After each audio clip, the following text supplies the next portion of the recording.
एक समय की बात है। एक राज्य के राजा ने गौतम बुद्ध को कुछ दिनों के लिए अपने राज्य में आने का निमंत्रण दिया।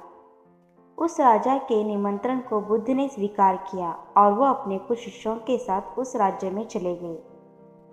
बुद्ध से मिलकर उस राजा ने उनसे प्रार्थना करी कि वो कुछ दिन वहां रुककर उसके राज्य के लोगों की समस्याओं का समाधान करे और साथ ही उन्हें धार्मिक मार्ग पर चलने की शिक्षा दे।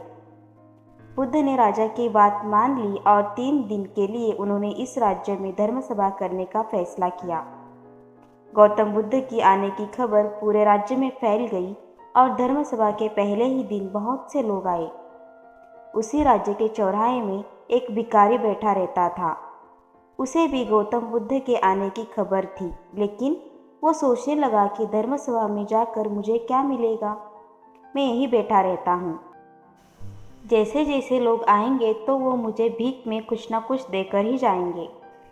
पहले दिन बहुत लोग आए और इस भिखारी की अच्छी खासी कमाई हो गई। अगले दिन फिर वही सिलसिला चला। भीख मांगने के साथ साथ भिखारी ने ये भी देखा कि धर्म सभा में जाते वक्त लोग दुखी और उदास से होकर जा रहे हैं और उसे कुछ देकर भी नहीं जाते, लेकिन जब वो बुद्ध से मिलकर वापस आते हैं तो काफ़ी खुश दिखते हैं और खुशी खुशी भीख भी देकर जाते हैं। यही सोचते सोचते उसका दूसरा दिन भी निकल गया। तीसरे दिन बहुत कम लोग आए तो भिखारी परेशान हो गया। उसकी कमाई नहीं हुई। उसने सोचा कि बुद्ध सबकी समस्याओं का उपाय दे ही रहे हैं, तो क्यों ना मैं भी उनके पास जाऊं और अपनी इस निर्धनता को दूर करने का उपाय पूछूं। ऐसा सोचकर वो भी धर्मसभा में चला गया, लेकिन वहाँ बड़ी लंबी लाइन लगी थी। बड़ी मुश्किल से उसका नंबर आया। बुद्ध के पास पहुंचकर उसने प्रणाम किया और बोला, भगवान, इस गांव में सभी लोग खुश हैं और सभी धन सुविधा से संपन्न हैं, फिर मैं ही निर्धन क्यों हूँ? उस भिखारी को देखकर भगवान बुद्ध बोले, तुम निर्धन इसलिए हो क्योंकि तुम हमेशा दूसरों से मांगते रहते हो, लेकिन कभी किसी को कुछ देते नहीं।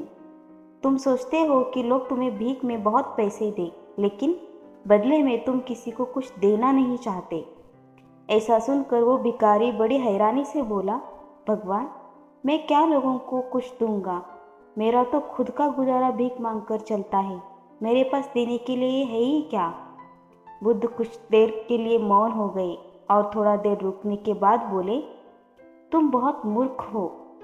किसी को देने के लिए या दूसरों के साथ बांटने के लिए ऊपर वाले ने तुम्हें और हम सभी को बहुत कुछ दिया है। मुस्कुराहट दी है जिसे तुम दूसरों के साथ बांटकर उनमें आशा और उम्मीद जगा सकते हो। आवाज़ दी है जिससे तुम मीठे शब्द बोलकर लोगों की तारीफ कर सकते हो।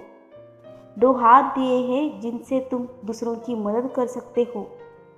एक स्वस्थ शरीर दिया है जिससे तुम भीख ना मांगकर मेहनत का काम कर सकते हो।